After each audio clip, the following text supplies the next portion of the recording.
বর্ষায় পদ্মার ভয়াল রূপ, পানির স্তর বিপদসীমা ছুঁই ছুঁই, বাড়ছে নদীর গর্জন, স্রোতের তীব্রতা। ধীরে ধীরে পানির নিচে চলে যাচ্ছে বালুচর। এই নিচে ছিল কিন্তু পানিটা আজকে উপরে উঠে গেছে। পানি বেড়ে যাচ্ছে, এভাবে প্রতিনিয়ত পানি বাড়তে থাকলে পরে সমস্যা হয়ে যাবে। সতর্কতায় টি বাঁধে জনসাধারণের প্রবেশে নিষেধাজ্ঞা জারি করেছে রাজশাহী পানি উন্নয়ন বোর্ড। সদর, গোদাগাড়ি, চারঘাট, বাঘার পদ্মা তীরবর্তী এলাকা ও কয়েকটি চরাঞ্চল প্লাবিত হয়েছে। বসতভিটা, কৃষি জমি নিয়ে আতঙ্কে স্থানীয় বাসিন্দারা। আমাদের দোকান পাশার ছিল, দোকান পাশার সব ডুবে গেছে, কিছুটা মালপত্র হয়তো আমরা পার করতে পেরেছি। নদীর এলাকায় যারা ব্যবসা করতাম সবাই ডুবে যাচ্ছে, কিছুদিনের ভিতরে সব কিছুই বন্ধ হয়ে যাবে।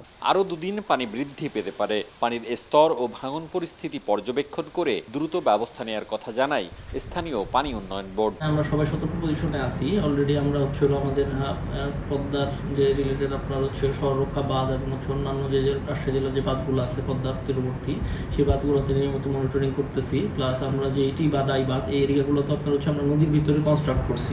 রাজশাহী পয়েন্টে পদ্মার পানির বিপদসীমা 18.05 মিটার। পানিতে রাজশাহী নগরীর ওপারে ভারত সীমান্তের চর খিদিরপুর ও খানপুরের বেশিরভাগ অংশ ডুবে গেছে।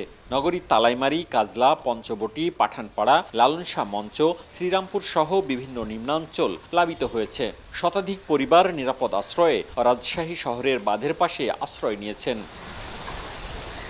মওদুদ রানা, সময় সংবাদ, রাজশাহী।